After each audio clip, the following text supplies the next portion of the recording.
kainom. There we are. I'm on now.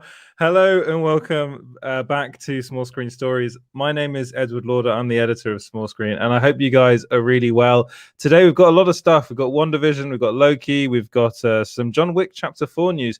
So much news, and we will have James and Clint on at some point today. I hope you guys are all doing really, really well. And I'm going to have to say, the opening is different. There's a reason why it's different. It's because, well, inside baseball, we keep on getting copyright strikes of the song we were using before.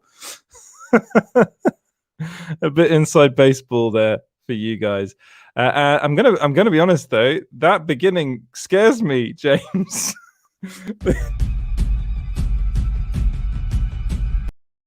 It's the freakiest. I don't know where you got that clip from, but it's such a freaky clip. It is brilliant though. It's very right. I hope you guys in the chat are all doing very well. Let's bring up some. Again, it's very hot for me as well, as it always is. So that's probably why I'm sweating. Hey, Danzig says, "Hey Ed and James, hello." Danzig 1979. James has been busy. He has been busy. Who else do we have in the chat? We have Roberta Bobby Anderson says, "Hi James, have a full cup of coffee and going. Have a full cup of coffee and going to enjoy this stream. I hope you do. We've got quite a bit of stuff to talk about. We also have a special guest that I've just seen is behind the scenes, so we'll bring him on in a bit. And Bobby, James, you've been so busy. You've been so incredibly busy. What else? Who else do we have in the chat? We have Sean Harrigan says, "I think the Sean soundtracks." I think the Loki show is pretty good so far. He's one of the most interesting characters in the MCU, and Hiddleston gets it exactly right. Yes, I agree. I agree with that completely. Who else do we have in the chat? We have Official Film. I can never say your name, mate. I'm really sorry about that. Oh dear. Black Widow is a good action Marvel movie. It has the vibes of Captain America, the Winter Soldier, and Mission Impossible. We are going to be talking about Black Widow today as well. So that's something we are going to be talking about. The very first early reactions are out. I'm not sure if when the film officially comes out. It will. I have to look that up actually. July. It is July. Okay. Thank you, James. Where's Kazakhs? I have no idea where Kazakhs is. I don't know. Kazakhs. You just wanted to use that, didn't you, James? Oh dear. Who else do we have in the chat? Is that everybody? I think that's probably everybody. Yes, we have Kevin Feige as well, who was the very first to comment as usual. So yes, as I said in the beginning, today we're going to be talking about a lot of stuff. We're going to be talking about Black Widow. We're going to be talking about WandaVision season 2. Is it happening? Who knows? We're going to be talking about Loki episode 2. Yes, and we're going to be talking about villains in Loki episode 2 and who they really are or who they are not. What else are we going to talk about? We're going to talk about that Batman and Catwoman sex scene in Harley Quinn. That was yes, and there's the picture that Zack Snyder posted. We're going to be talking about all that stuff that the sex scene that was cut from the Harley Quinn animated TV show. And Kazakhs is here. He says, "I'm right here." Hello, Kazakhs. Right. Shall we bring everybody in? Shall we just bring them all in at once, or shall we go slow? Well, what? Bro, what are you talking about, man? No, we just got Clint for the moment. We will have someone else come on in a bit. Hey! How are you doing? How are you doing, Clint? I'm doing great, man. How you guys doing? I'm good. I'm good. A bit pissed off because why are you pissed? I've never seen you pissed off. Yeah, no. Well, it's something. It's new. Basically, the Euros is going on at the moment, and England just drew with Scotland. So not a great way to start the weekend. But you know what? I'm happy that Scotland got the point. Don't bullshit me. I think Danzig 1979 will know what I'm talking about. Yes, it's football, or as you guys in America call it, soccer. Oh, soccer. Yeah, soccer. Yeah, that's it. You guys aren't invited to the Euros because, well, actually, the England's not in the in Europe either, so technically they shouldn't be part of it. But Well, I grew up on the border of Texas and Mexico, so I learned it as football. Football, yes. Football. Oh, dear. B-O-L-E-N, ball. But- Football.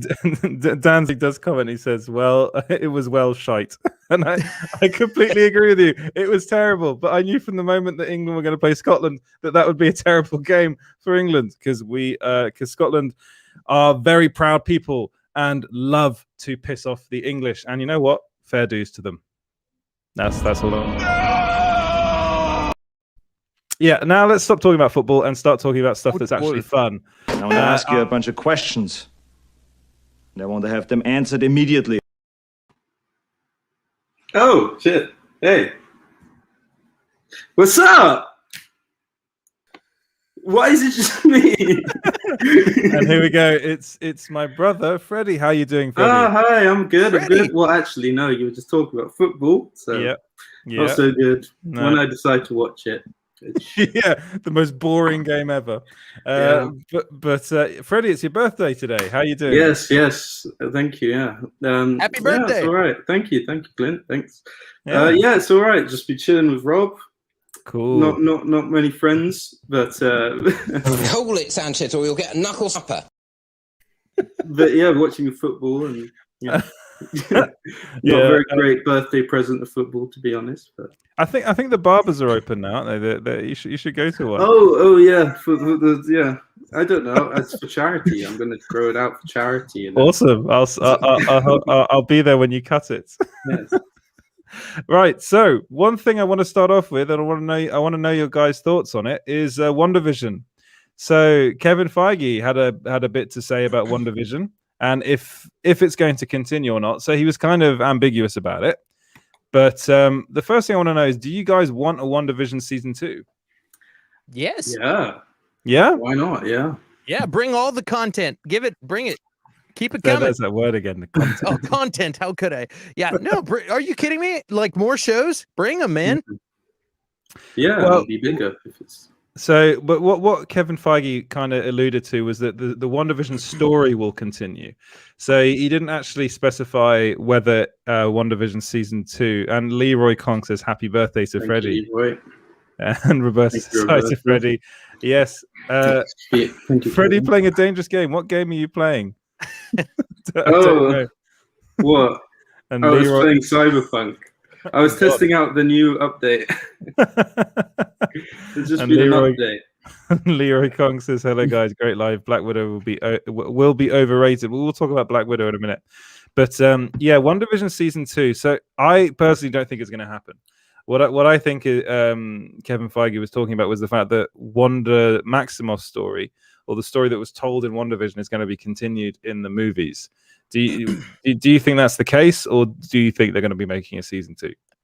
Are you talking to me or Freddie? Both, I mean, both it's, of you. Both it's of his you. Go ahead. birthday, so he gets first dibs. And he's your brother. Yeah. Well, I mean, I'd like to see a new WandaVision. I mean, I enjoyed that the first season. I think could have done a bit less of that whole old stuff at the beginning. But if now that's all over and done with, and I'd like to see some more WandaVision. You know, doing Wanda and Vision stuff, not just this weird. Because I was the biggest fan of all that older TV show style stuff, but when it got going, I was enjoying it. So if it just starts off like that, The beginning of it was a bit. It was. Of course, Freddie gets the claps. Yeah, I agree with you, Freddie. It was weird at the beginning. I think that's why they released all those 3 at one time. It's just so we could digest it, get it out of the way, and it was their way of laying a foundation for this little world that they were building on this stuff, you know. And they did a good job. I thought it was cool. I wouldn't have, if I had to wait 3 weeks in a row, I would have started getting irritated by the third week. I'm like, okay, it would start feeling like a Legends of Tomorrow thing. Like this week we're doing the 60s. Next week we're doing, you know, the Roaring 20s. You know, like that's what I couldn't stand about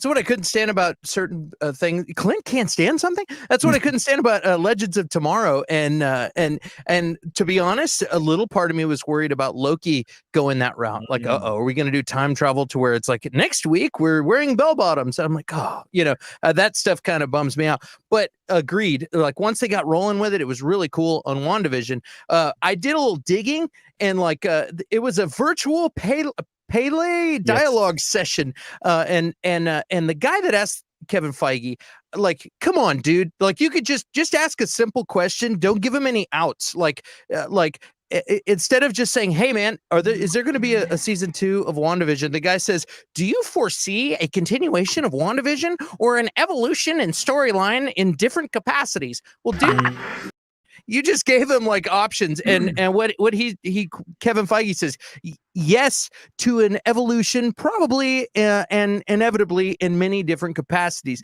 What I interpret that to mean is that we're going to see a bunch of crazy stuff happening on Doctor Strange. Yeah. And that's what we're going to get, a continuation. Also, a week ago on June 9th, Kaylee Cuoco, I never know how to say her name, Cuoco or just Coco, like I'm drinking hot cocoa.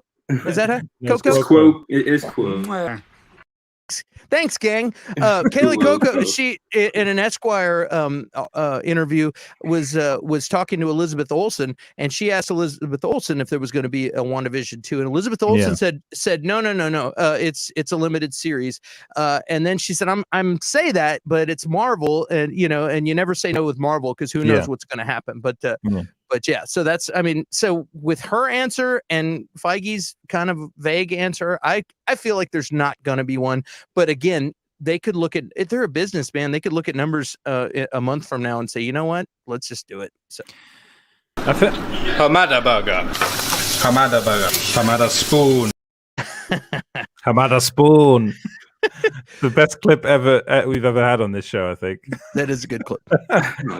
I think you're both right. I personally don't think they're going to make a season 2, because I think the finale wasn't incredibly well received, and it was fine, and I think a lot of people felt it was fine, but I think the WandaVision, Wanda Maximoff story would be far better suited for the MCU, for the main kind of MCU movies. I think that, like, moving forward, I think this was more, you could almost see it as like a side quest almost for her character. Like, it was interesting to get to know that, and then I think the people that they'll want to explore her character further in the main MCU, like the main MCU films.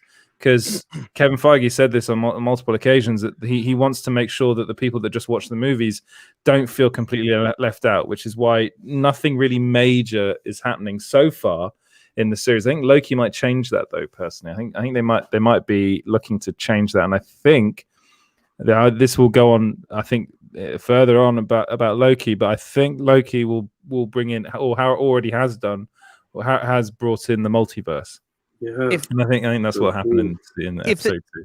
If they'd have had Doctor Strange show up at the end of WandaVision and say, "Wanda, come with me. We've work to do," and then bail, and like that would have made the ending a little better. They could have left a lot of things on loose ends, and it made sense because she had to go save the universe. So yeah, let's have a look at what people are saying in the comments. Let's bring up what Leroy Kong. He says season 2 will happen. The MCU will be overrated. Leroy, you like to say overrated a lot. I've noticed. But there's an element to I kind of agree to a certain point about season 1. It was we really bigged it up ourselves. I think it was we had this whole Mephisto thing in our head, and it's already starting with Loki. I've seen. And Loki, episode 1, people are already going like, "Oh, they showed the devil," and it's like, well, they just showed a window with the devil, with I can't speak, with a picture of the devil in it. So, and Dan Zig says, I was playing Metal Gear Solid 4. That's a good game. Solid 5. 5. Sorry, I can't read. Which is not as good. Well, actually, Metal Gear Solid 5? Well, no, 4 was better. The gameplay, the gameplay and all that's really good, but you know how the whole story, and the whole Konami thing, wasn't it? I I liked 5. I wish they gave Hideo Kojima some more time to finish it. Like they cut those those 2 scenes.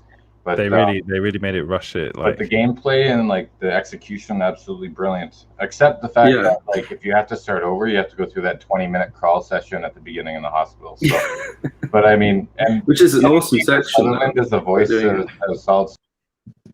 He's cut himself off again. I was just waiting for him to do that. He's just gonna talk forever about Metal Gear. So official Filmerland says WandaVision is a limited series. It was built on one season. It was one season in mind. Wanda is going to be the villain in Doctor Strange 2. That's something I've heard a lot of people say. Do either of you think that's going to happen? I think it's possible. Yeah. Isn't she supposed to be a villain? Traditionally in the well, she kind of goes back and forth. Isn't she? I don't know. Yeah, I think she might start off as like things that she's done will be problematic for Doctor Strange, and I think. I don't think she'll be a villain. I think she'll just be on her own path and trying to. I think a lot of it will be trying to find her kids again. Yes, and she's already proven she's at least that she's a little bit emotionally unstable and willing to change reality and change things to deal with loss. And I think losing her kid, it's one thing, the love of your life, but when you have that first kid, it just changes you, man. It's just I never thought I was going to have kids, and I had the first kid, and now it's all about my kids. Well, if that's true, what everyone says who has kids, then think about her kids being out there, and she could hear them. You know what I mean? We could hear them at the end. So who knows? She might be anchored to be like, that's another reality. It's not the same thing, but she's a Nexus level being, which means she exists, just her on all realities. And so maybe she's about to get nuts. I don't know. Yeah, she's got some evil vibes about her. So I mean, I wouldn't be surprised. I think the ending of it, the post-credit sequence, really to me was just screaming out that she's going to be like, she's going to be freaky. I think is what's going to happen. I'm hoping that we kind of see almost like. I remember the first time we were introduced to her character in Avengers. It was Age of Ultron, wasn't it? The first time we saw a character, they did that freaky like Japanese horror thing, where whenever she was using her powers, she would kind of like almost look like she was like stop motion or something. It was really cool, and then they never used it again. And I was like, oh, that's such a shame that they never did that kind of. I love that effect, and I mean, I love Japanese horror. Maybe they'll bring it back. Like maybe that's like a dark side effect. You know what I mean? That would be cool. Do you guys have possums over there? No. No, you don't have possums or raccoons? We have foxes. Yes. A lot of foxes. Yeah, loads of foxes. You know what's weird? We have so many raccoons near Toronto, but near Alberta and Calgary, there's no raccoons. I'm sure there's other. I'm sure there's other critters, but have you ever seen a mama fox maybe, or a raccoon or a possum looks like in the shed protecting their babies? Oh yeah. I can imagine. Yeah, I have a feeling that's what she's going to do on Doctor Strange. And you don't want to be in front of a mother's wrath, especially when she's as powered as Wanda. Yeah, WandaVision's like now super powered as well. Like, sorry, not WandaVision. Scarlet Witch is now she's almost. Is it OP? You call it OP? Overpowered. She's overpowered. Like, and Kevin Feige said on multiple occasions that she is technically the most powerful being in the MCU, and I think she's only going to get more powerful as time goes on. And now that she's officially Scarlet Witch, like I'm really excited to see what they do with her character. Again, I don't think it's going to be continuing into season 2. I think she could very well be like the main villain of the MCU moving forward. Like Doctor Strange 2 could set her up to be that, but I kind of hope not, because it'd just be a bit upsetting. I like her. Are we not getting like the Silver Surfer and all that? Eventually we will. But I think he's Galactus, isn't he? Yeah, they really powerful. So Galactus, that'd be interesting bringing Galactus into the MCU. I'm pretty sure they will do. They're bringing Kang the Conqueror in. So it's not a giant leap from Kang to Galactus. I think he actually, I've noticed that Lords of Longbox is in the chat, so he probably knows this better than I do. But I think the two of them are linked, and then Silver Surfer's directly linked with Galactus. He's like his puppet. I don't know, his servant. Yeah, he is. Yeah. He goes around like looking for worlds for Galactus to consume. Yeah, their Yeah. relationship's really weird. Yeah. It's cool as fuck. I think that'd be a really, really cool thing for them to do. I think that might be like phase 5 or 6. They might end up doing that. And Leroy Kong says the Secret Wars is coming. So yeah, that's I believe. I mean, again, my knowledge on this sort of thing is limited. But maybe one of you know better than me. But I'm assuming that Galactus is involved in Secret Wars at some point. I know that the what are they called? The shapeshifters. They're involved in Secret Wars, aren't they? One of the Skrulls, yes. Skrulls, yeah. I think one of them, one of the versions of it, everything gets destroyed and the Silver Surfer rebuilds reality in one version. I think I saw. But yeah, there's so much stuff. Like I was always comics wise, I was always much more into DC. You can see behind me that I think they're practically all DC comics apart from some Doctor Strange ones. But like so I need to look into that more. But there's just so much. So I need to get TiVo to give me some recommendations of things I should read before all that starts to happen. Watch his channel. Yeah. I should watch his channel. I'm too busy doing small screen stuff all the time. What was that? This is Snake. Kept you waiting, huh? Okay, I get it. I get what you're doing. Snake, says Danzig. Or as he says, snake. Yes. And Danzig asks, thoughts on Mobius in Loki, friend or foe? Yeah, he's weird, that guy. I really like Owen Wilson. Wow. But, yeah, he's weird. I can't really judge him. I don't know where he stands. If he's good or bad, or an idiot or nosy. Oh man, yeah. I think he doesn't know where. Yeah, wow. I think he doesn't know where he stands. Honestly, I think he thinks he knows. Guys, that's enough. Wow. I'm like, really? Dude, I watched a little clip of Stargirl and forgot that Luke Wilson is in that, and I heard him start talking also, and I was like, what the hell's happening? They should have both of them in the MCU. Just totally. have like Tom Hiddleston, Owen Wilson-esque chat, like they did in the first episode, where they're just in the same room, just going, wow, yeah. They should have two realities, two variant of Mobius and him both going wow. Anyway, I don't think I could do that all day. I don't think Mobius. Whoa. Another one. I think he's like a variant or something that his mind got wiped and he's in there and he doesn't really know fully what's going on. I think he's like, I think he might be doing the devil's work, but not know it. You know what I mean? And I think you just said it there. I think he might be doing the devil's work. Ooh, he is Mephisto. That's such a stretch. Like people are always trying to. Sorry. No, it's okay. I put in, but I think he's just innocent. I think exactly. The only life he's known. So. Yeah, and I'm not sure if he's been brainwashed. Well, I think he's had it maybe pulled out. Well, there's two things. Either like the guy who had the Infinity Stones in his desk. I was saying last week, I'm like, that guy just doesn't know. He doesn't know what a fish is because he was created for that job, and that's all he knows. That might be the situation with wow. It could be or he was reset. And when they reset people, maybe they reset them and wipe their brain, and they keep them there if they're useful, what I do think is, I think the judge is somebody we got to worry about. Yeah, I think she's more in the know than he is. I really do think Mobius is just literally just trying to be a good cop kind of thing, trying to be a good detective. Yeah. I really hope they stick to that, because I really like Owen Wilson in this role.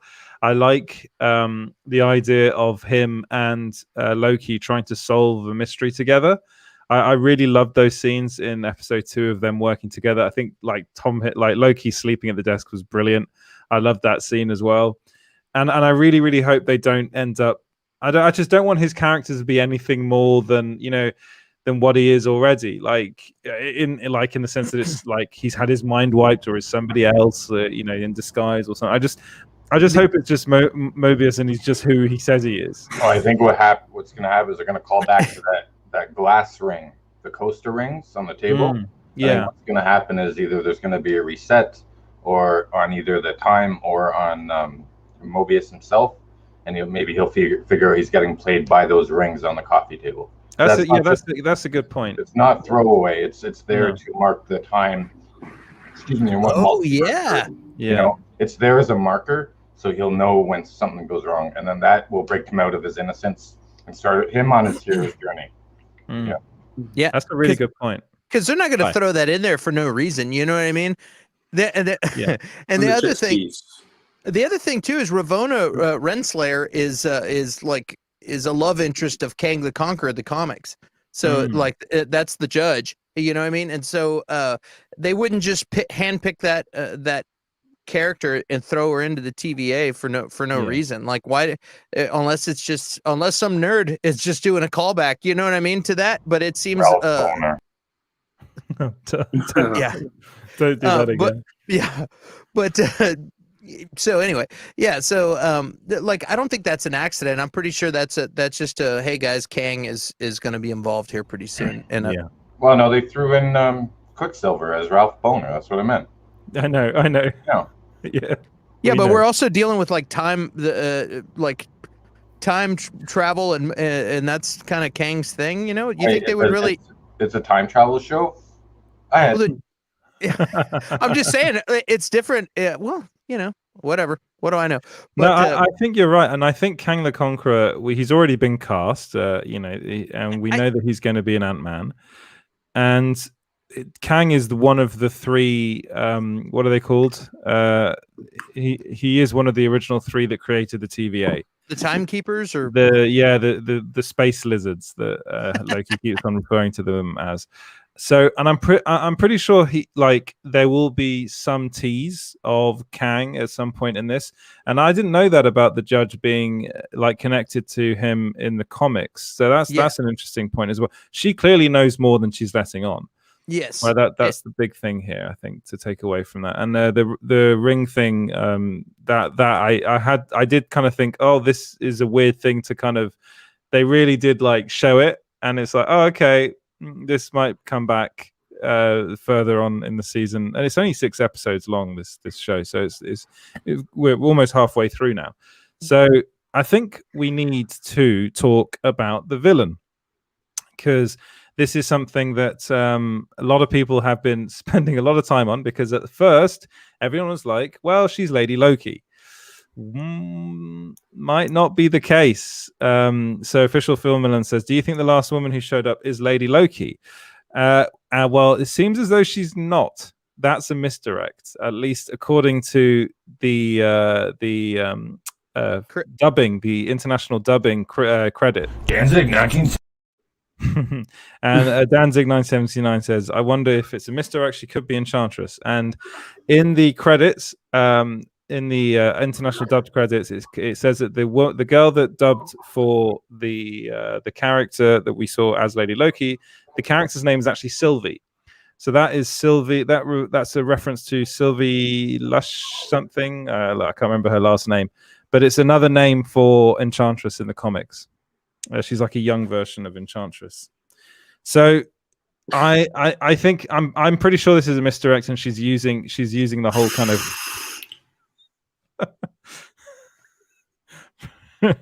Oh dear. So I'm pretty sure that's a misdirect, and that she's kind of disguised herself as a variant, and actually is a variant of somebody else, and that they don't realize that. So they think she's Loki, but actually she's Enchantress, and it would make a lot of sense, I think. I want to know what she's up to. She's obviously got something she wants to disrupt the timeline. That she says in the episode that she was never interested in controlling the TVA, so I think she just wants to destroy them. Or there's someone else. I don't know. She's probably not a villain. I was thinking that. What, like Mephisto? I know, yeah, Mephisto. I don't know. She could have ulterior motives. I don't know.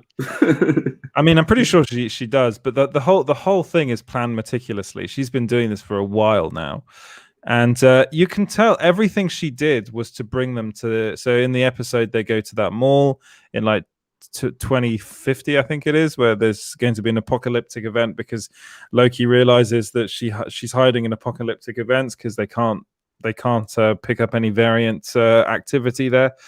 One thing about this whole theory of her being Enchantress that doesn't quite work is the fact that they can track her. So she must be a variant of some sort, just not a variant of Loki. So it'd be a variant of Enchantress. There's also the other thing I saw on the files when he's going through the files and looking for, when he discovered, I think it's when he discovered the apocalypse stuff and all that, when he was going through and looking at the different variants of himself. One of them said Sylvie, and it was Odin was the father and stuff. So it was like it was supposed to be a Lady Loki version of himself, but she was named Sylvie, and that was that was in the file. So there's a possibility they combined the characters, and it is Lady Loki. Like it's an interesting way to keep us guessing and wondering, you know? Yeah. And that's why I like this, because they do keep us guessing, and people they know that people will pick this sort of stuff up, and they'll be like, "Oh, her real name in the credits is she's called Sylvie in the credits," because originally, I think it was the week before, people were like, "Oh, it's Lady Loki," because it was revealed by the actor's stunt double, like through the credits as well. So people are keeping a very close eye on the credits, which I'm going to be honest, I don't do, because I'm just like, "Oh, it's over." And I get sad because it's over, and I want it to go on forever. Well, they're doing that thing again where they're leaving placeholder cards in the visual credits, right? Yes. Where they're not naming the actors or actresses, so yeah. Like they did with Falcon. Danzig brings up an interesting question. He says, "Who do you think Richard E. Grant will play?" Yeah, the villain, real villain. Mephisto. He's perfect for Mephisto. Yeah. or an old Loki, old man Loki. Oh, that'd be pretty cool. Old man Loki is a good name for a comic. You should write that. Yeah. I mean, originally, I think wasn't Richard E. Grant originally cast as someone Spice Girls manager. He was the Spice Girls manager. I think he was wasn't he in an X-Men movie? Wasn't he cast? I'm forgetting the name. If someone in the comments knows, I'm pretty sure he was cast as a pretty big character in the X-Men, like a villain in the X-Men universe. Oh, this is going to piss me off. Again, if anyone in the comments knows, please let me. Okay. He was. Sorry, shouting. He was in Logan, and he played Dr. Xander Wright. Oh yeah. Yeah, and so originally I think people thought he was going to play another character, but then it ended up being this one. And I suppose he was directly, so he was the one that was initiating the X-23 and X-24 projects. Okay. All right.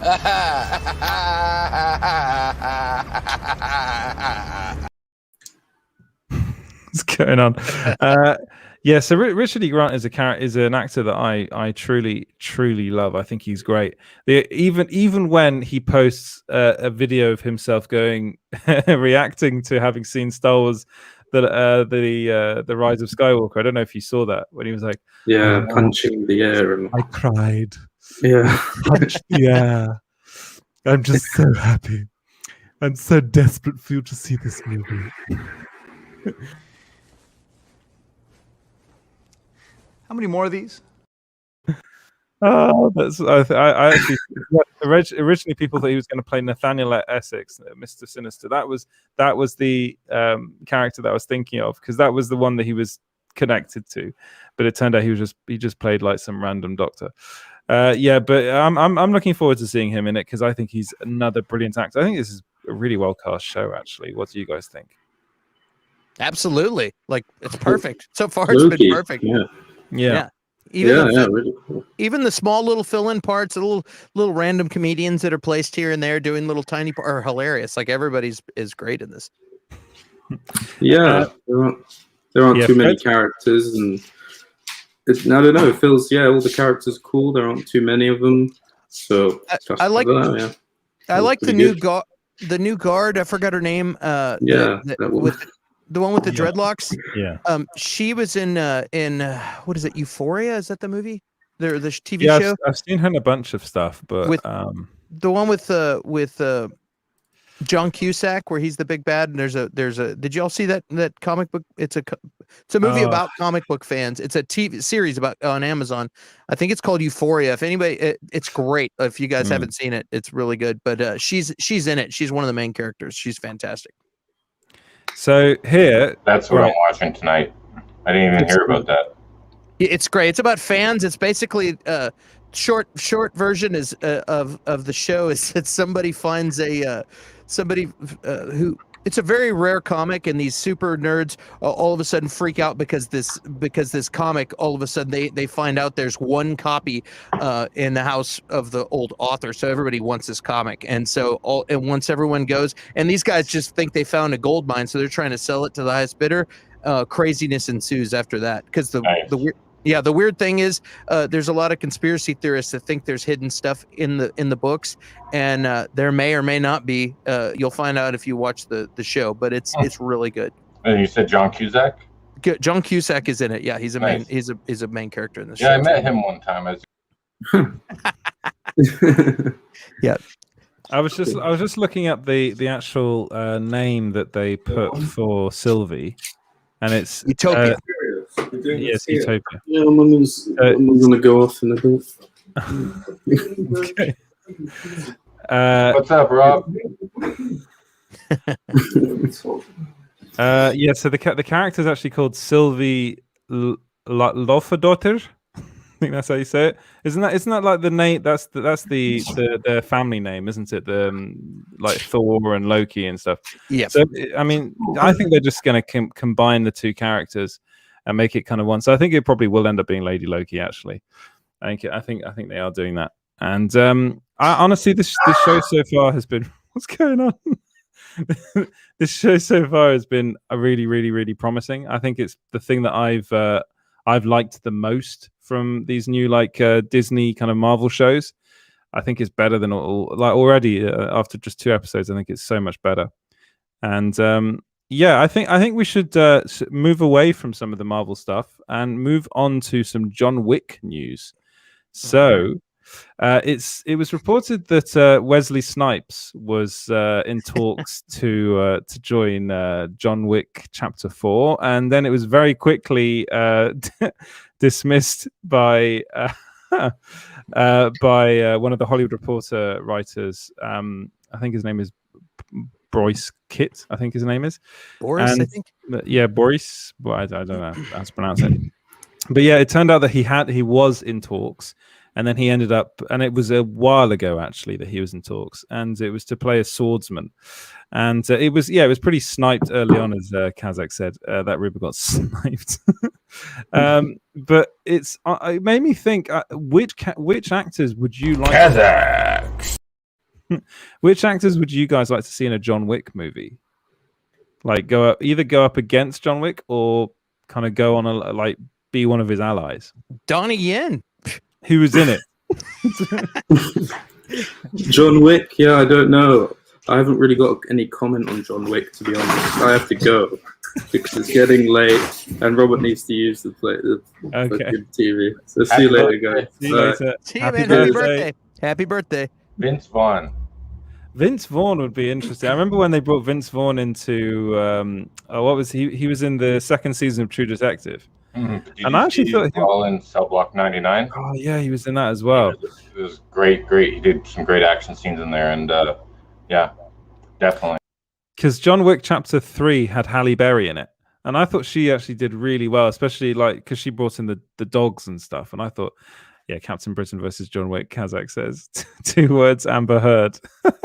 I think that would cut your profits in half. If you had Amber Heard in a John Wick movie. Bob Odenkirk would be awesome if they brought Ooh. his character in there. That'd be, and it's what is the same writer, isn't it? Is it the same writer? So he was in Nobody recently, which is a movie that everybody has to see. It's so good. I think it's the same universe. I think, or it's the same writer. So I mean, some people would say that's the same universe. I'm gonna look that up real quick because I'm almost positive that's true. That's true. It's definitely something they should do. I really think the two of them would work so well together. And I think these John Wick movies, the reason I wanted to do it was Derek Kolstad. He wrote both of them. Okay, yeah, there you go. He's so good. And on my phone, it popped up Nobody versus John Wick already popped up when I started to do a search. Everybody wants to see that. Yeah. I honestly, I think like these John Wick movies, I think the first one was for me just like, I was like, oh my God, this is something completely like, I remember all those Liam Neeson movies that were coming out, like Taken and all those films that he did. And I kind of got bored of those. And it was like a lot of kind of old man action movies that were coming out. I think Kevin Costner did one as well, where he wore a scarf the whole time. And everyone's like, what the hell is this film? He had all the Expendable films that were coming out as well. And then for me, John Wick changed the game completely. Because that was the first film that I was watching. I was like, oh my God, the attention to detail in this film and the choreography in this movie, it's just incredible to watch. And then John Wick Chapter 2 or John Wick 2, I wasn't so keen on, I'm going to be honest. I wasn't as I thought it wasn't as good as the first film. But then John Wick Chapter 3 Parabellum came out, and wow, that film just wow. Oh, get Owen Wilson in it. Oh man, that would be awesome. Like Keanu Reeves, people keep on telling me I'm back. I'm thinking I'm back. Wow. You're fired. Hey, they're my two best impressions. Oh boy. Yeah, man. Go ahead. No, that was it. That's all I had to say. No, I would really love to see that. And when I first heard the rumors, so it came from the Illuminati. The first reports of Lockout is a good one actually. I like that. I like that one with Guy Pearce when he goes to the moon. That was basically Snake Plissken from Escape from New York in space. That was so good as well. Gunn's brother's in it too. Yeah, he plays really good. Yeah. Oh, honestly, Lockout wasn't that bad. It was a bit of a stupid like Maggie Grace again from the Taken movies, who again gets taken. She's like, that's all she ever did for a while. But honestly, like I was kind of, when I heard that Wesley Snipes was potentially involved in this film, I was like, oh my God, that'd be incredible. A film with Wesley Snipes, Donnie Yen, Bill Skarsgård, and Keanu Reeves. I was like, yeah, that's a cast. Now add Bob Odenkirk to that. Oh. I went and looked it up, and I was like, what is this? And I was like, okay, CBR, Wesley Snipes has not joined John Wick. Okay. And then I've pop culture, Wesley Snipes, rumors. And then it was like, we got this covered, in talks for, I'm like, Wesley, and pretty much everyone except for one place said that it was rumors, and except for one. I'm not going to call out which of the ones that I mentioned, but it seemed like a misquote. Yeah. But yeah, it's weird. I saw somebody comment on one of the things that said, yeah, you should probably wait till Lionsgate says it to report it. You know what I mean? Because the next time you try to report something, people aren't going to believe you. I mean, The fact of the matter is that he was in conversations with them, but it seems like they broke down a while ago. So, and then they brought in Donnie Yen. So Donnie Yen's probably playing the character that they were thinking Wesley Snipes could do. And honestly, Wesley Snipes, I think I love the guy. I love the Blade movies. I actually think he was really good in Dolomite Is My Name, which is the Netflix film that came out, I think 2 years ago. Yeah, with Eddie Murphy. He was brilliant in that film, and that to me showed another side to him. But I would like to see him do some. I mean, he was in the Expendable films, so I think the third one. He was fantastic in Coming to America too. Yeah, which I haven't seen. So which you're not. Yeah, I won't say anything. You know me. I only say positive things, so I'm not going to say much. But and New Jack City, He was great in New Jack City. He's a talented actor. Yeah. I mean, that was like 200 years ago. I'm talking about current stuff. Like, hey, does he still have it? Like, does Wesley Snipes has still got it? He still has it. As far as acting is concerned, he's not so good at paying his taxes, but this is true. So Danzig says Eco US from the Raid. Well, I love the Raid movies. I always just call him Eco. I don't know. I never want to like butcher his last name, which I probably just did. Scott Adkins and Woody Allen. That would be an interesting pair. I think the fact that like Lawrence Fishburne's in the films as well, and God, I forget the English actor's name that's in it as well in the John Wick movies. Oh, God, I'm so bad at this. Ian McShane. Ian McShane. I would love to see Bill Burr would be good in there. Like Bill Burr's good in everything, but he like that kind of a movie. You know what I mean? They usually got a dark edge to him, and I think he would be fantastic. I mean, who would have thought Bill Burr would have been good in a Star Wars property? Like, you know, and then he turns up, he's like one of the best things in it. Yeah. So Danzig says that James guy, how about John Wick versus Jean-Claude Van Damme? Ooh, that'd be interesting. There you go. I don't know what he's up to now. Yeah, Steven Seagal. While we're at it, let's get Steven Seagal in there. Jean-Claude Van Damme. He's always someone that's puzzled me because he thinks of himself as a philosopher. I don't know if you've heard this, and I remember he was talking at some event once, and he was in Paris, and I was there listening to him. I'm a big Jean-Claude Van Damme fan, but the guy is nuts because he came out with this line. He said, "Well, if you think about it, 1 + 1 does not equal 2. It equals 1." And everyone just went, huh? What are you talking about? You're not with it, mate. So he's a bit bonkers, but then again, I think all actors are. So that, I mean, it was kind of not news, but I wanted to talk about it a bit because I'm just really excited for WandaVision Chapter 4. I think that's going to be really cool. Yeah. Now, what was news was that the Harley Quinn animated TV show on HBO Max apparently cut an oral sex scene between Batman and Catwoman. Now, what did you think about this? I was bummed. I was like, put it in there. No, I read that a couple days ago, and I laughed pretty hard. I was like, of course they're going to cut that. And so I really loved that. I loved that the writer said, "What? You know, are you saying Batman's a selfish lover?" You know what I mean? That's hilarious. I was like, "That's hilarious." And I was talking about it a couple days ago. It's like these writers, they have to be a little bit eccentric, a little bit crazy. They got to push the limits to be creative and create good new things, you know. And it's the job of the person in the office to say, no, that's a little too far, you know. And they're going to keep pushing the boundaries as far as they can over and over again. And that's why the material is good, you know. So if of course they got shut down. They're trying to sell toys, and you know, you got a lot of people that are going to not like that. I think it's hilarious. I think it's a grown-up show. The show is clearly, there's like, I think there was 19 F-bombs in the first episode. You know what I mean? So it's like, clearly it's for adults, but they just didn't want to mess up the brand, I guess. So I don't know. It's I get the business part of it, but it's just kind of funny, you know.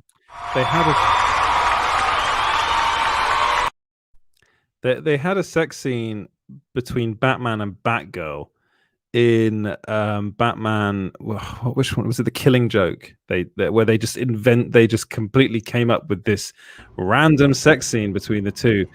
And watching it, that was horrible. That was so awkward. It was made Batman seem like some kind of yeah. There you go. It made Batman seem like kind of really a horrible old pervy guy, and I was just like, who okayed this? First. Well, there's way too many cat jokes you can make about Batman eating her. You know what I mean? Yeah, I don't know. I think that was just one step too far. But yeah, it's hilarious, and even funnier was the post that Zack Snyder made yesterday that said canon. I shared that on Twitter. Did you see? Or I think James brought it up earlier. Yeah, there it is. It's like, it's and it says canon. That's all he said. I was like, wow. There's a nice little thumb at the eye in the eye of Warner Brothers. There you go. But I'm pretty sure he was desperate to film that scene. Oh, I'm sure. From what I understand, a bunch of the DC staff and writers and stuff all said, "Hey, man, there's nothing wrong with that." But it's the business guys that are worrying about selling toys that are they're making those calls.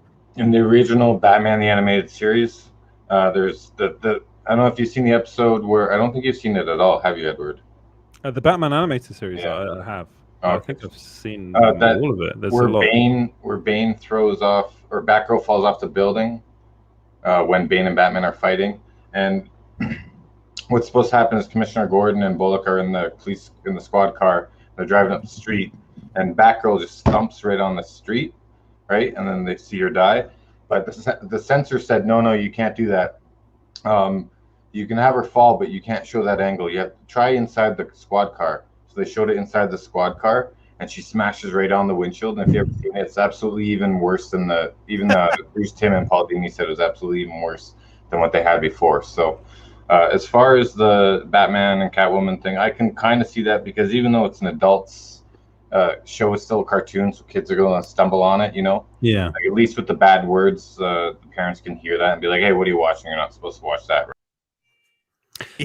Yeah. But it's not a show that's aimed at children at all, and it's on HBO Max. So it's like, I wouldn't really call HBO Max a family-friendly streaming service. You can watch Tom and Jerry and get Zack Snyder's Justice League, right? Yeah, exactly. Yeah. So it's a bit messed up anyway. Honestly, as far as I'm concerned, that scene would have made a lot more sense than the scene they ended up putting into Batman: The Killing Joke. Like, Yeah. and it's also something that is, Batman and Catwoman, they've been together in so many like properties over the years. Like even the Christopher Nolan films it's not really a sex scene, it's just implied. I think if it was them sliding into bed together, maybe that would have been less. But the fact of him straight up going down on her, that's a little bit much. You know what I mean? That's like, I think I mean, how many movies do you see that? I mean, I don't know. It's The Wolf of Wall Street. I think that might have had a scene in there like that. I'm just saying, like cartoons, you know what I mean? It's a little bit, much for a this cartoon. This Harley Quinn cartoon is very, very like rude and very adult. So it's like you don't want any kid watching that show. Like, let's be honest, it's not made for for kids. Yeah, but there's like 12-year-olds watching it, right? Oh, yeah, for sure. There was like 10, 11, and 12-year-olds watching that live stream event of the Army of the Dead, where it showed the first 15 minutes, where everyone had to pump out those emojis of the construction workers and stuff. And in the first 3 minutes of that, like, there's a guy getting some roadhead, right? So yeah. Yeah. And Kazakh calls it HBO Max. Triple X, yeah. Yeah, it makes me wonder what the scene would have been visually, though. Is it going to be like that image that Zach shared, or would it have been like a I don't know, a blanket, and you just see two little horns sticking up? You know what I mean? You could have done it to where I see what's happening there, or you could just straight up eating a Hamada burger. You know what I mean? Like, exactly. Yeah. Right, I think we should move away from Batman and Catwoman sex scenes and on to a bit of news that you shared with me, actually. It was that Die Hard's writer has been hired to write the Assassin's Creed series that's coming to Netflix. So this is a show I've been waiting for some time. Can you go into it in a bit more detail? Do you have it up open in front of you? I really didn't get too far into it. I didn't even play Assassin's Creed, and I watched the movie and was like, oh, You know what I mean? The movie's terrible. Yeah, I know it's awful, but I like Fassbender pretty much. I could watch him wash dishes and enjoy it. The guy's an amazing actor. He's great. And so I watched it and I was like, okay, this was just meh, and which is what everyone else thought. But I saw this thing and I said, oh, maybe Edward's gonna like this. I know that Jeb Stewart is the director who did. Is it the director or the writer? He's the writer of writer. Yeah, he did Fargo. Yeah. And so and that show has been critically acclaimed, and I've had a lot of friends recommend that show to me. So you got a good writer involved. That's a good first start, and I honestly think they're gonna work really hard to make this good after all of the crap that they got for the movie. So yeah. And he's done, like, if you look at the stuff he's written, he's done like The Fugitive as well. He's really, like, he's been very prolific, and everything he's done, like Die Hard is just an incredible film, and a very well written film in a weird way as well. I really do think that's a very well written film. But what I was kind of interested in knowing, like, from you, is that it looks like Netflix is really trying to crack the kind of whole video game thing. Like, already they have The Witcher, which is based on a video game, but I suppose they kind of. Sorry, man. Big shout out to Gabriel Samo for the angry face. We love you, man. There you go. I guarantee you, when companies like that have a success, like with The Witcher, they're going to say, okay, we need to really work on this. Who can we get to write this? And also with a lot of these different property IPs that are owned by other people, everybody's fighting and scrambling to get a good storyline. And a jaded person could say, instead of writing new good stuff, you have to go find something old to redo. But it's like these already have built-in fan bases, and these video game fan bases are huge. So if you could. And there's a history of making really crappy video game movies, but if these guys actually put a little work into it and make some good stories and good movies or series, it's going to do really well for them. Marvel's already taken up, DC's already taken up. All these other things are like, what can we do to compete with young people who want action and adventure? You know what I mean? I mean, it's a no-brainer that if you see these popular video games that have sold gajillions of copies, hey, there's a built-in audience there. What they need to do is have an 8-episode miniseries for Assassin's Creed, and it's just one long trailing mission. The thing is with Assassin's Creed, I think it really does. It's perfect for a series. I think if you can get the story right, and by the way, Jeb Stewart, it wasn't Fargo, it was Vikings Valhalla, and he was the creator of that, and that was actually a really successful show. I think it might still be going. I'm not sure about that though. But the thing with this series is that I really think Netflix has kind of already cracked it with Castlevania, which I think is the best video game adaptation of all time. It's an anime show. It just works really well. And then they made The Witcher, and now they're working on this. And also Sony has got its own kind of production company that is literally just doing video game movies. And the first of which is going to be the Uncharted film, which I don't think is going to be very good. I'm going to be honest. That already to me looks a bit shaky. I don't like the casting of Mark Wahlberg. I don't like the casting of Tom Holland as Nathan Drake in that either. But the other thing they've got going is the what's it called, The Last of Us series, which is coming to HBO, and I think that's going to be really good. And then on top of that, there's also the Metal Gear Solid film, which has just cast Oscar Isaac as Solid Snake. So I really do. What do you think of that casting? I think it's fine. I think Oscar Isaac is literally just trying to be cast in everything right now. so it's a bit. I mean, the problem is you can't cast Kurt Russell. It's too old. I mean, you can find someone that I don't know. We'll see how he does. I can't judge until I see it, but Solid Snake's a very dear character to me, so I just didn't see him fit that role. No, it wasn't. Who has been is Snake Plissken? Is that what you're talking about? Yeah. Well, Snake Plissken is what Solid Snake in Metal Gear Solid is based on, really. Oh, okay. So I mean, I think we're going into areas that you probably. I was busy touring, making records when you kids were playing video games. Well, Escape from New York came out what 78. Oh, I know Snake Plissken is. That's what. And Metal Gear Solid 5. I mean, I didn't get to play them until the last couple of years. I think it was like 3 years ago I actually played Metal Gear Solid 5, and then I think it was just after film school I played Metal Gear Solid 2, and that was good. You know, so I was doing a bunch of stuff, but. I forgot. Is it Hideo Kojima who did those games? Yeah, and then he did his walking simulator. Death Stranding.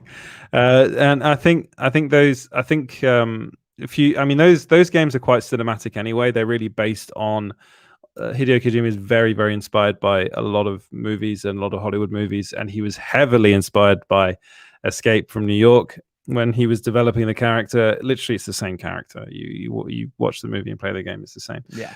Dan Zig says, well, the Super Mario Bros. Movie set the bar high for me. You know what? I watched I think what was it? I watched Red Letter Media, I think it was, did a whole thing about that film. And I haven't actually seen the movie. I've never seen the movie. But I watched that and I was like, this is the funniest thing ever. So I've got to watch. You gotta go watch that movie. Yeah. It looks mad.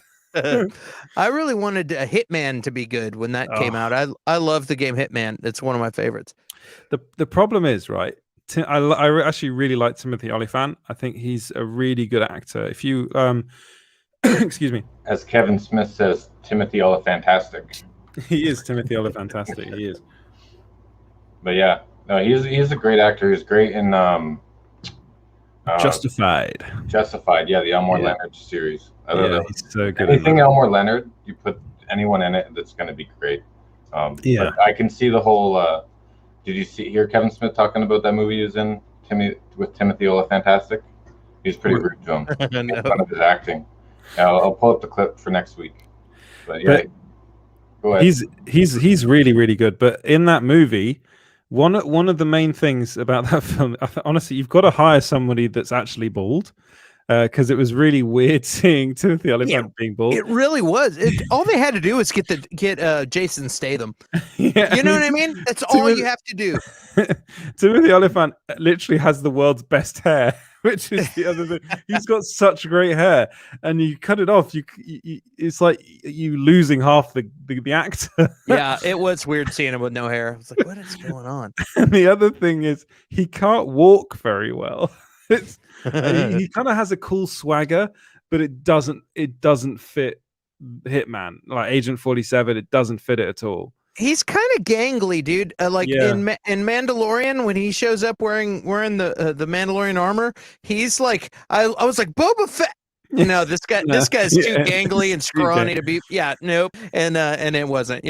Like it was pretty funny, but I think he's got a good like kind of Western walk. So he's good like as a gunslinger or something like that, but not a hitman. And then they did another film, I think after that, I think they just called it Agent 47 with Rupert Friend as hitman, and that was even worse. Yeah, they're all bad.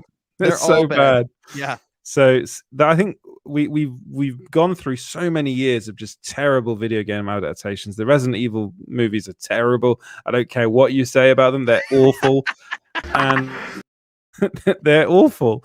And the video games are actually really good. The first like 4, up to Resident Evil 4, they're really good. And I ask you guys a question: who would you rather have as Solid Snake, Oscar Isaac or Timothy Olyphant? Actually, Timothy Olyphant. Timothy Olyphant for sure. Okay, Timothy Olyphant or Carl Urban? Carl Urban. Yeah, for sure. Yeah, all day. Carl Urban. They should. Yeah, I think Carl Urban's the guy that should be cast in so many roles but isn't. I think he would have been perfect as Kraven the Hunter. And then they ended up casting Aaron Taylor Johnson. It was fine, but I think he would have been great in that. And yeah, he would be really, really good as Snake. Actually, that's really good casting. Personally, I think Oscar Isaac I like him a lot. He's too short. I don't want to be mean to him, but he is just a bit too short to play Snake Plissken, I think. Or not Snake Plissken, Solid Snake. I wonder how well Wyatt Russell would do impersonating his dad. He doesn't. He's not good looking enough. I think. I mean, if you throw that glorious mullet on that guy, like I wonder.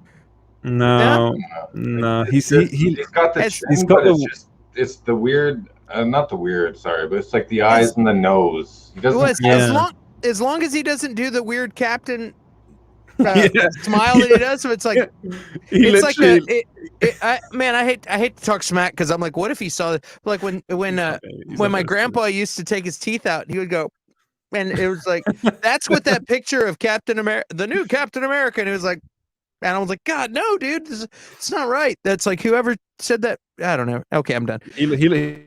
Carl Fredricksen from Up. He really did. In the that's Captain exactly America what suit. I'm talking about. Yeah, and he's just a bit unfortunate looking. There's probably too much of Goldie Hawn in him, but He's a beautiful woman. Yeah, but it just worked weirdly. He's a good-looking guy, but just not quite. I don't know. There's something about Kurt Russell's just so. Even now, you look at him, you go, he's aged well. Like he's just got that incredible hair, and like he was growing up. I was a bit obsessed with Kurt Russell movies. I'm going to be honest. My favorite film of all time is The Thing. So yeah, you can't cast anyone else. I think you could get Big Lebowski guy to be like old Snake. That would work. Yeah, that would work really well. Someone in the comments said Frank Grillo. That's interesting. Actually, Frank Grillo. Let's think about that for a second and move on to Star Trek. So, this is the final bit of news we'll talk about, and then I'll let. What? Okay, this is Star Trek. I'm talking about the extraordinary consequences. I'm pretty sure that James might want to talk about this a bit, but Noah Hawley was going to be making a Star Trek movie. He's actually wrote it and had it. They were going into casting, and then the powers that be at Paramount Studio thought it'd be a good idea to cancel the film. And then he recently said in an interview that it was really good. The script he'd written was really good fun. The film was going to be great, which of course he says that. But it made me really, really upset because I really wanted to see this Star Trek film. What about you guys? Go ahead, Clint. I mean, dude, if I went and did some digging, and one of the guys, Jeff Russo, who was, I think, yeah, he's a composer on Discovery and Picard. He was a composer. He got to read the script, and he said, man, the fans are going to be going nuts when they see this. And anytime you have people that are involved who work on a lot of stuff, reading a script and getting excited, usually they probably have to talk themselves up into like, hey, all right, this would be good, you know what I mean? But when you see something that genuinely makes you stoked, that's, to me, that's sad that it got shut down. Yeah. Anything by Noah Hawley, I'll watch. Especially Star Trek. I think that would have been really, really good. I think he would have went into like a lot of the science of it, but also the mystery of the alien races and alien worlds, and just stuff that the human race wouldn't understand. I think he would go, because he did that a lot in Legion and even Fargo, writing that. Like, he's just absolutely a brilliant writer and director, and so anything he would do. Imagine if we got the Noah Hawley Star Trek movie, and then later on we get the Tarantino Star Trek film. Like, if we had those two in separate unit, like, yeah, why not? I mean, if they're gonna take the chances on what they did with Discovery, then they can go totally full on with Hawley and Tarantino for sure. Yeah. I wonder whether the main reason why Paramount Studios or Pictures, ended up moving away from this project was because of the actors. I really do think Chris Pine, even Chris Hemsworth, it was rumored that he was going to come back for a Star Trek film. I think they got in the way because they knew they weren't going to be in this film. Like, literally, Noah Hawley was saying, it's going to be a completely new cast. We were casting for new people. It was going to be something else. And they did not like that. And I wonder whether it was pressure from, like, actors' agents to just kill this thing. No, it's Paramount. It was Emma Watts was the new president of Paramount. She came in and so she's the one who did it. Yeah. But why would they do it though? What's the reasoning behind them canceling Paramount? They suck at managing the Star Trek franchise. Honestly, they botched the 50th anniversary. of like Star Trek. They did like one small little thing, and that was it. When they could have really brought in some new series and stuff, but it's to me, I think they just don't. They're getting bad advice by some of their showrunners and some of their executive producers. Yeah, and they're trying to follow some trends that it's not right for the Star Trek.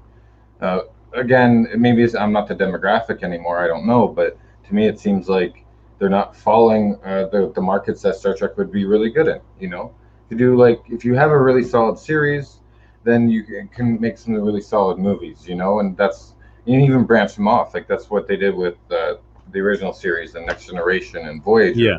Voyager never got a movie, but it should have. But even Enterprise was decent. It only lasted 4 seasons. But honestly, Paramount doesn't know what they're doing. And I was going to make another point here, but I can't remember now. I just got too wrapped up in my tangent. But don't you think that they kind of? I mean, again, I'm not a massive Star Trek fan. I've watched the latest movies and the latest TV shows, and I'm going to say like. I thought the first film was fine. The second film I thought was terrible. Like I actually thought that was those movies don't really count to me for Star Trek. Though. Yeah, you know what I mean. Like the third film I thought was better. If you're a Star Trek fan, a Trekkie or a Trekker, then you have like the original timeline, and then you have the new Trek, and those are their beasts in their own. But they're to me is not canon. I mean, I know a lot of people think that that's Star Trek canon, but it's even the way JJ did it at the beginning was it branches off to a separate timeline, right? Yeah. So. You can still have the original cast and that universe with Next Generation, and what would be really cool would be like a dark mirror universe television shows, you know, where like it's an evil universe where everyone has beards, right? But the graphic novels of that is really good too. But again, didn't they kind of do that with Discovery? What's that? Didn't they kind of do that with Discovery? I don't know. I only watched. I was watching Discovery, and I'm pretty sure they did that. They did like an alternate timeline thing where people are evil. Yeah, I think it was with what's his face? Jason Isaacs' character in that. Right. Yeah. If you want to watch a good Star Trek show, watch The Orville. You know. Yeah, that's what a lot of people are saying. To me, that seems like it's pure Trek, and I was worried there'd be a lot of vulgar jokes and stuff, but it's not. It's not 90% Family Guy and 10% Star Trek. It's like 80% Star Trek and 20% Seth MacFarlane humor. It's a brilliant. Did you like Lower Decks? I think I haven't watched it. You should watch that. I mean, I've heard. I have one really good Super Trek friend he just went off on a rant on how it was a disgrace and really? Yeah, and then I read things about it. Well, then I read a bunch of things from other people who maybe have a different perspective and said that it was great. There's so many fun references and things that real cuts, yeah, deep cuts that fans would know. But this friend of mine was really he was insulted by the disgrace of the. But I read some great things about it. So I just have to bring up this comment by Kazakhs. Yeah, you brought it up as well. Evil Abed.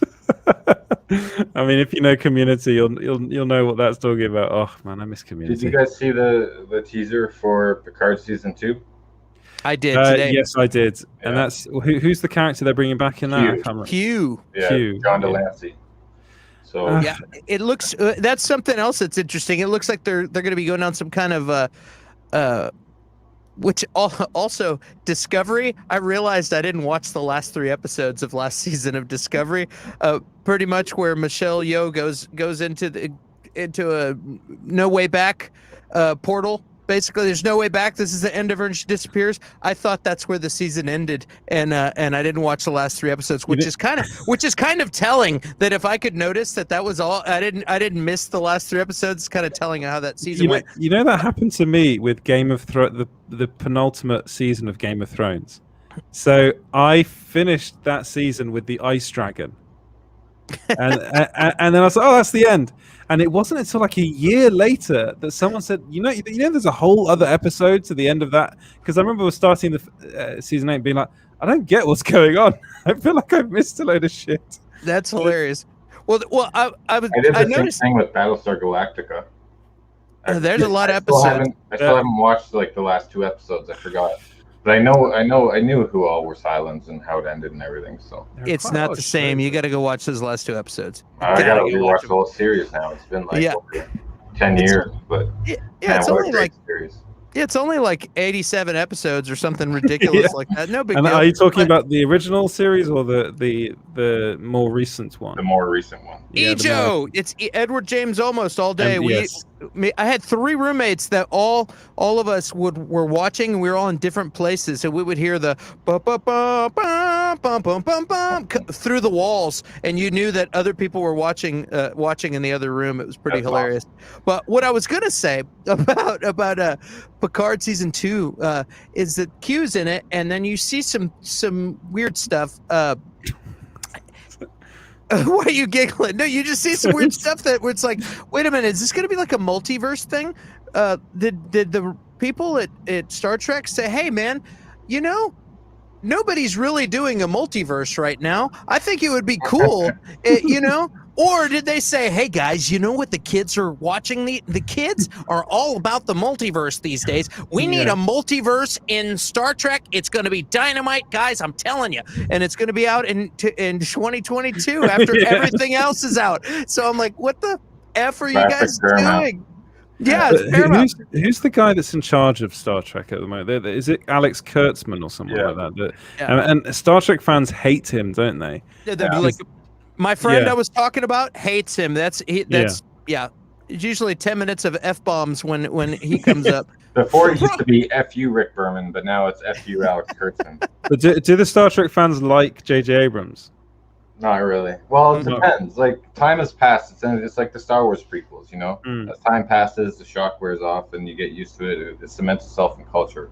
But I think with Picard season 2, I think that if they improve what they did Picard season 1 and learn from what they've done that wasn't the best, then Picard season 2 has a chance. And especially, see, if they bring in Q, they better not F it up. I'll tell you that much, Yeah. If they're going to continue the whole trial of mankind from like the first episode all the way down to the last episode of All Good Things, if they're going to continue that epic masterpiece, then they absolutely have to get it right and really utilize his character and the events. We've got to get some Janeway, we've got to get some Voyager, some Deep Space Nine, because there is going to be time travel involved, but not necessarily in the time travel that we all know. More like in All Good Things, where Picard traveled back and forth through the future and the past. So. I heard nothing but bad things about that show and the writers' room. And apparently, lots of writers were leaving and weren't happy with the decisions they were making. I think actually you're talking about Kevin Smith earlier. I think the guy that he does the show with, I think he was one of the writers. Wasn't he? He was hired, and then he ended up leaving because he couldn't deal with it anymore. There's a lot of fan service in that show. It's like hey, next episode, let's get Counselor Troy and Riker in it. Okay, cool. And then we'll have them barbecuing out on the patio. I mean, it's like, okay. And then the one after that, what can we do that'll make fans happy? Let's get a dream sequence with Data. Yeah, or we'll have it's just like everything. Hey, but me love being the fan service, right? Like I love fan service. I did too. That's what I'm saying. Me being the simp that I am, I was like, yeah. Every episode, I was stoked. I ran home to watch that as soon as it was available. I'll take more fan service than Picard with an eye patch doing a French accent trying to infiltrate a bar. Yes, that was funny, but it was. But isn't he meant to be French? Yes. Yeah. So why is he doing a French accent? Well, it's a Star Trek. Okay, they went undercover. Universal translators, man. There's universal translators, and everyone's speaking different language on the NCC 1701D, and it's the universal translator that's making you hear the English and the accent. Yeah, sorry, you've lost theory.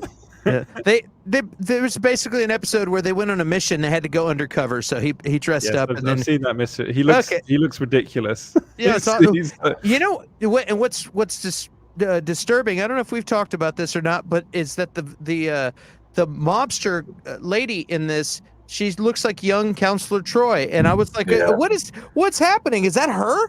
Damn, she looks good." I couldn't handle it. I was like, "She looks she hadn't aged a day. She looks fantastic." Oh wow! Wow! Ultimately, I think the thing we've got to take away from this is that Noah Hawley is doing an Alien series, and I am a massive Alien fan, and I just cannot wait to watch that. And I hope he gets to do it because every project he's been attached to recently has ended up being cancelled. Yeah. He was attached to Star Trek. He was attached to Doctor Doom.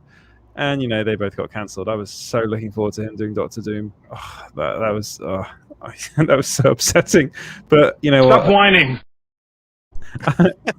It's just annoying. You want to see these things. So hopefully he'll actually get to do the Alien series in which the Xenomorph, or Xenomorph, however you want to say it, is coming to Earth. That's going. So is Jurassic Park 2 yeah. or 3? It's the first time. It's the first time in the Alien, apart from Alien versus Predator, which they don't count. The alien will end up on Earth. I wanted to finish the show with Clint talking a bit about the Bad Batch. Talk about fan service. Yeah. it was exciting, gang. It was exciting. Whoo-wee! Man, I called it. Last week I said, you know what? They're going to send, but I didn't call it all the way. I called it part of the way. I said they're going to send Crosshair to Braca to go catch these guys. They're still at the junkyard. They're not going to leave. How would they leave right away when they could just have him show up, get him, and fix him? Well, they didn't fix him. They fried him. Yeah, I don't.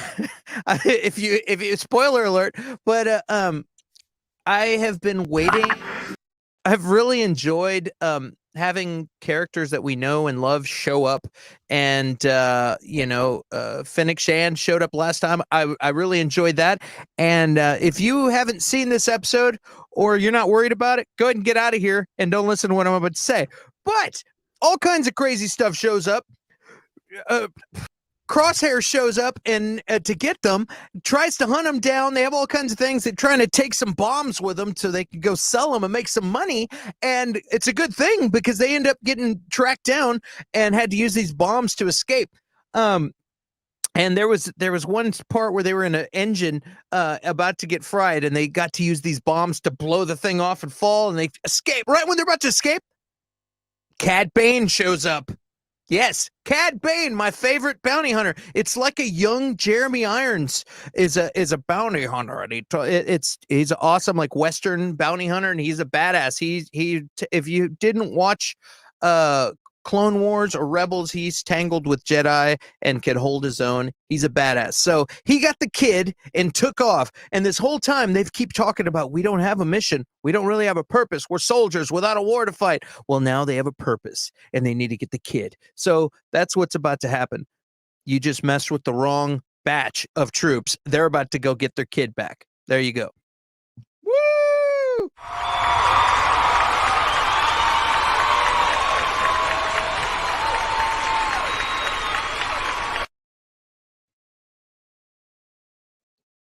That was the recap. Yeah, that's in a nutshell what happened. Give or take a thing or two, but yeah. So you liked it? Yeah. Yeah, I mean, well, once I was like, okay, cool. These episodes are so short; it's hard to get super invested in what's going on, But like, I really liked. Here's what I really liked. I really liked Crosshair. They had to get a medical droid. He actually got injured. They actually, to escape, they had to mess some stuff up. It blew up some bombs, and the engine ended up burning him up. And I thought that was cool. And he hit his head one time, and I thought, is this going to short the chip out, and he's going to come back for a second? I knew they were going to have a run-in. I liked that he was like he was shooting at him, almost hitting them several times, and I like that dark element. This is their friend, but he's trying to kill them, and they're having to hurt him back to not get caught or killed. And I think that's cool.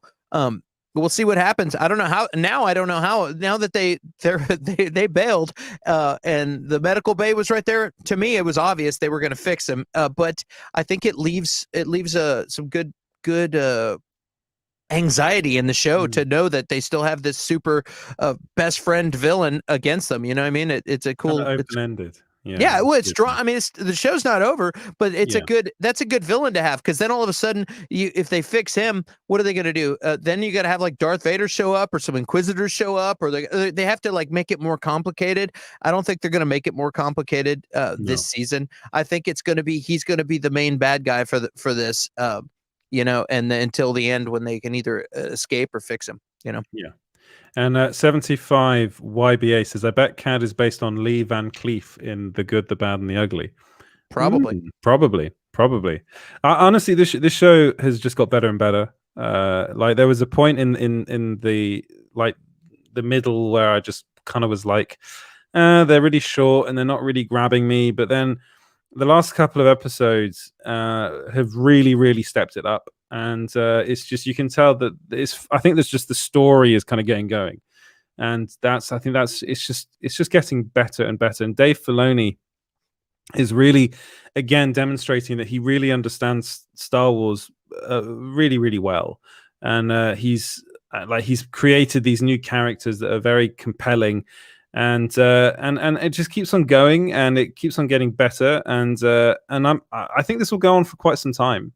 I think they're going to do the Bad Batch for quite. It's not like a big show for them. You can just tell when you go on to Disney Plus, it's actually not like featured at the moment. So it's probably not doing as well as they might have hoped.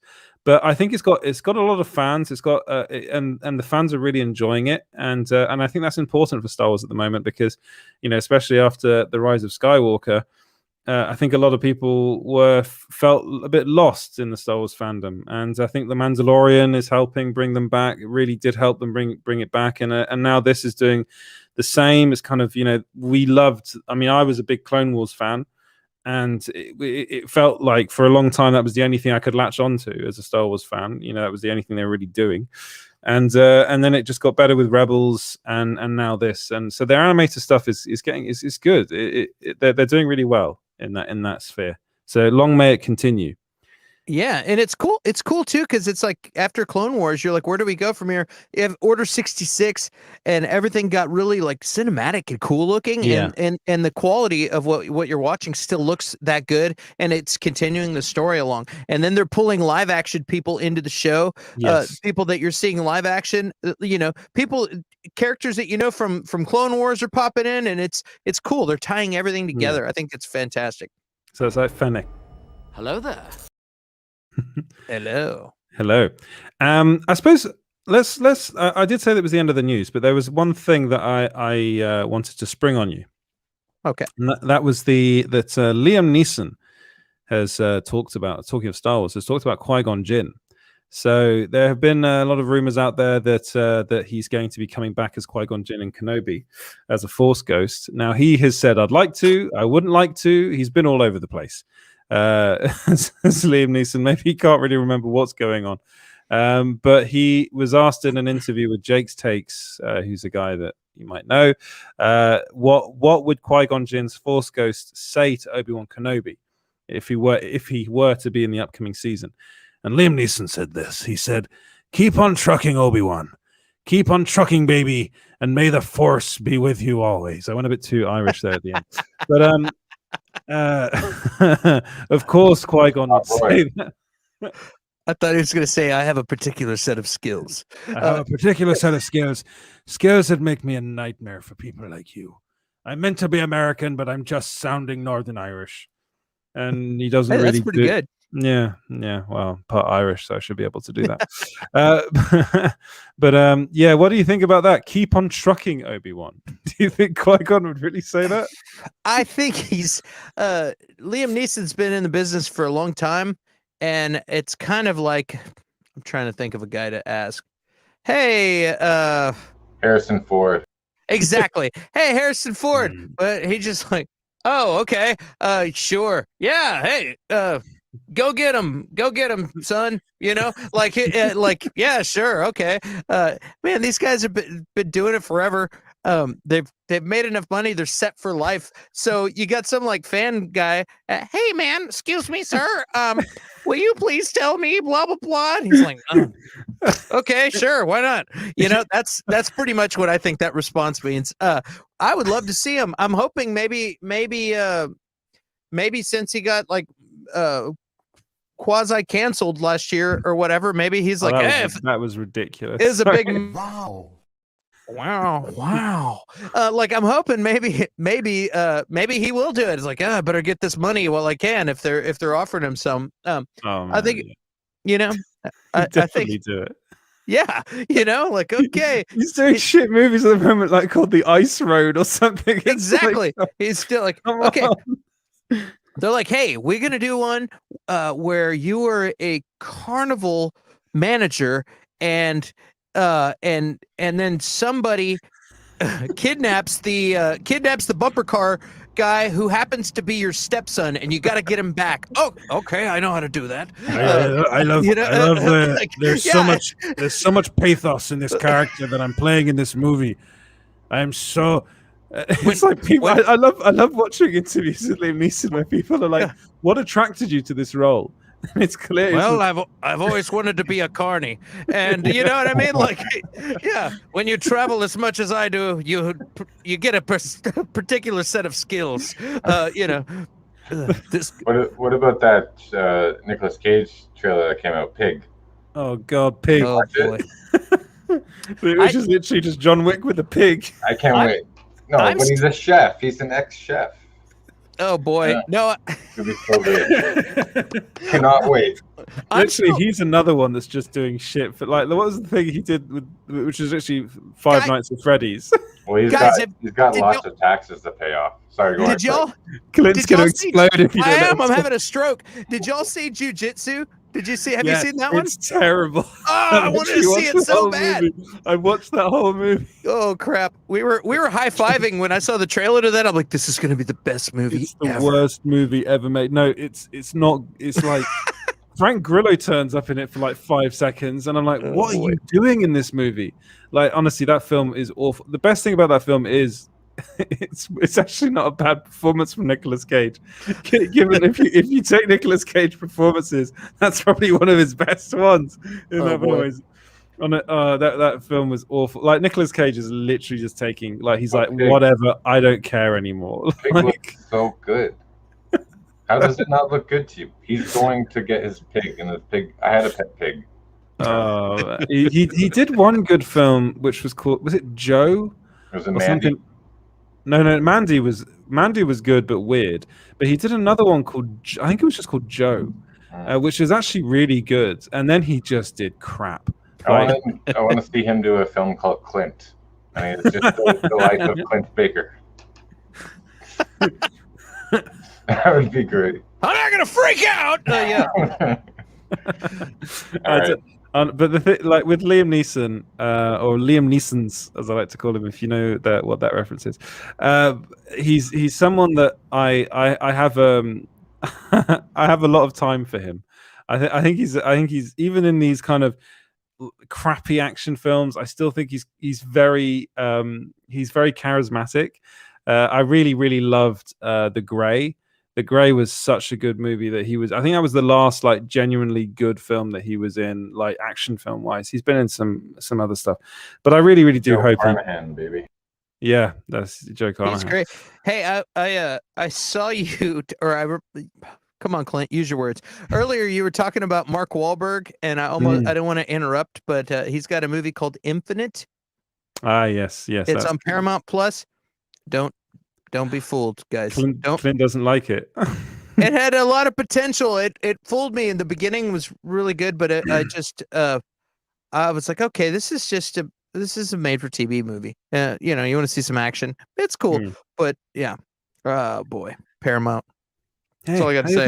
How's your mother? I can't do it. I like Mark Wahlberg, so I was like, like in a lot of stuff. So I was excited. I was like, okay, this is gonna be good.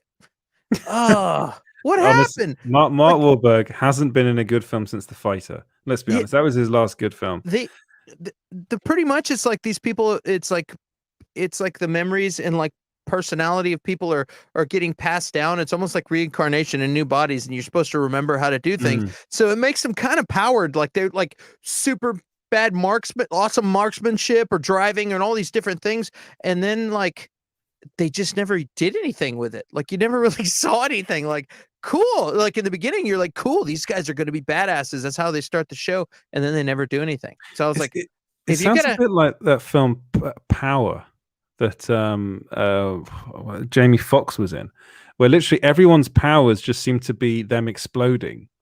I remember watching that movie. I saw that one. Yeah. Everyone. That's like, what's the point? This was like, it's like you're almost get reincarnated, and some people have a hard time remembering, and then all of a sudden they get to a certain age and they're just super awesome at fighting or whatever, and it's because they've been doing it for thousands of years. And it's like, and like, oh, and then it's like hitting puberty or something. They just remember, you know what I mean, and their past lives, and so they can do all kinds of crazy things because they've been around for a long time. Okay, so it sounds, it sounds like a cool premise, but like that Charlize Theron movie, they're Yes. super badass because they've been around forever. It's Old the same God, kind of yeah. That was a fun movie, but like I hated it. yeah, I thought that was called Hancock. They're all the same, these films. yeah, it's like I was like, you know, but they never really showed any powers. Like they didn't do anything. It was really weird. It's almost like it was a 3-hour movie that got cut into like an hour and a half or something. It's weird. Anyway, Oh, dude. sorry. Where can you not catch that film? Yeah, that's on Paramount Plus. Yeah, don't do it. Sorry, Mr. Wahlberg. Yeah, I'd be sorry to Mark Wahlberg. I just wasted. We've been talking about this 5 minutes. I've just wasted 5 more minutes with that movie. Like that. Sometimes it's fun to watch a bad film. What about the Tomorrow War coming out July 2nd? Is What that is the that? one with Chris Pratt? Yeah. Oh yeah, no. Oh yeah, I Is saw that the the war joke. film that he's in. I have a feeling it'll be entertaining, like I don't know, like a Netflix movie. You know what I mean? Like it might sound bad to say, but I haven't liked a film that Chris Pratt is in outside of Guardians of the Galaxy. Like those Guardians of the Galaxy, I haven't liked anything else he's been in. I don't like the Jurassic World films. I don't think they're very good. I think he's fine in them. I really, really hated Passengers. I thought that was terrible, that film. That was a kind of bordering on creepy. What else was he in? He's just been in crap. Like really, it looks like it's going to be about the level of that Jamie Foxx movie you were talking about, where everyone blows up. Just kind of a, it's okay, you know. There's nothing else was on, so you know, it looks like one of those. So Power. Okay, I'll give you. Sorry, but Yeah, this film does sound good. The Unbearable Weight of Massive Talent. That's where Nicolas Cage plays Nicolas Cage playing Nicolas Cage. That sounds like a fun. Band forces actor Nicolas Cage to recreate his most famous characters and scenes during a birthday party. Yeah, that sounds good. It sounds like a fun. That sounds like a fun film. And Nicolas Cage is one of those actors that he can give you like an incredible performance in something. Like he is a genuinely very talented actor. He just seems to love going overboard. And there'll be a cameo of Jean-Claude Van Damme playing Jean-Claude Van Damme. Playing Jean-Claude Van Damme. That was a pretty fun series. Yeah. That was a great series. I liked it. I gotta rewatch that. Yeah. But as far as Pratt's concerned, no, he is a one-trick pony. I really do think he is a one. There's one film he was in, but he's not really in it that I liked, and that was Zero Dark 30. And he was like very briefly in that. I didn't even know he was in that till afterwards. So. But he's kind of been typecast now as an army guy. Like that's literally all he plays now. In Jurassic Park, he like really hammed it up and tried to put on the smolder a little too much. So, and then like the desperately trying to be Indiana Jones in that film. Yeah, exactly. And like the 10-15 minutes I watched of the Magnificent 7 remake before. Oh, that's awful. That film is awful. I watched that, and that's so bad. Why would you? Oh my God, Yul Brynner is rolling in his grave, man. I didn't see that one. I guess I lucked out. People really want us to. People are talking about Ann Sarnoff in the comments. No, Kazakh. No, we're not saying that stuff. No. Kazakhs. Yeah, I'm trying to think of a Chris Pratt film that I liked outside of Guardians of the Galaxy and Guardians of the Galaxy Volume 2. I can't actually think of one. And the other Marvel films he was in. I am struggling. So I think he is a one-trick pony. I'm going to be honest. But yeah. there are quite a few actors that are like that, especially in the MCU. Like I can't think of a film that Chris Hemsworth has been in outside of those films that has generally been good. Like maybe Extraction was all right. That Still haven't finished that. Yeah, that's going to be about as good as this movie that we're talking about with Chris Pratt. It's going to be like an Extraction. Those are all. It's funny. They're just made for TV movies that are just like, it's pretty good. Yeah. Yeah. I quite liked. I like the one shot like action sequence in that film. That was cool. But apart from that, there are loads of these actors now that just are part of big franchises and don't really do anything outside of them. And when they do, it doesn't turn out to be that good. Like, I think a lot of MCU actors are like that. I'm going to be honest. Like, I think Zoe Saldana, what has she been in that's been genuinely good? Like, she was in Star Trek, and then maybe she was in some like independent movies and stuff that were all right. But outside of that, I can't think of anything. Scarlett Johansson's probably the only one that's really like look at Robert Downey Jr. Look at what he tried to do outside of the MCU. He did what was that awful film he did recently? Dr. Dolittle, which is just awful. Sorry to laugh. It's not good. That's an awful film. And The Judge was another one that he did that wasn't very good. But didn't he do that road trip movie? That was awful as well. What was that? Due Date. Yeah, that was what it's called. That was terrible as well. Right. I don't think it was terrible. No, it was bad. It was a Hangover ripoff. He's just trying to do something different, you know what I mean? He's like, I've been doing this Stark thing for 1,000 years, and then he did really good with the Sherlock Holmes thing. That was cool. That's true. You know, that was. I great, don't think those films are very good, and I think his English accent in it is terrible. Franchise. Yeah. Those Sherlock Holmes films are great. As Guy Ritchie films go, they're fine. They are Wrath fine. of Man was great. I liked Wrath of Man. That was his. Was that his latest one? His latest one. I haven't seen that yet. That film yet. He produced Sweet Tooth, so that's what I was going to say. The best thing he's done is producing Sweet Tooth, which is, he's doing well as a producer, I suppose. Guy Ritchie was on welfare when he made a short film for Lock, Stock, and Two Smoking Barrels. Now look at him, all right, not the best. I like Guy Ritchie a lot. I like him a lot. Big respect to Guy Ritchie.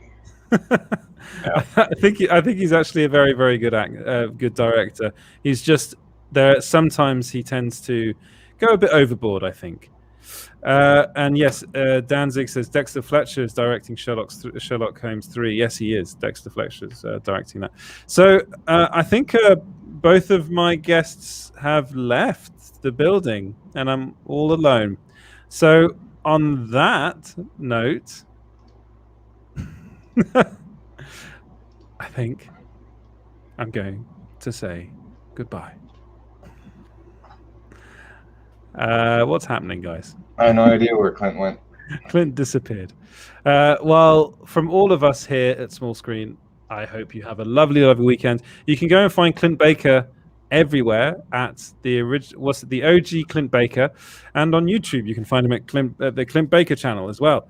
And you've been busy, James. Yes, there is Clint as in his Star Trek garb, and you can find that James guy. Well, you can find him at Small Screen Co. Yeah, he's often talking to people over there, and also 42.com. And you can find me at Small Screen Co. as well, and EJ Lauder. Thank you so much for watching, guys, and we'll see you next week. Thanks, guys. Hey. And he's come back to say goodbye. I was having some technical problem with my bladder. Yeah. Right, and also, yes, you can go to patreon.com/smallscreenco. Right, let's end the show. Oh, no. Roberta Bobby Anderson, Danzig 1979, The Sax God, Sean Hannigan. Thank you very much to our lovely patron. Bobby. Danzig 1979. Kazakh. Sean Soundtracks. There we go. Now we can end the show. God, he loves dead air, doesn't he? James just loves it. He just lives off it.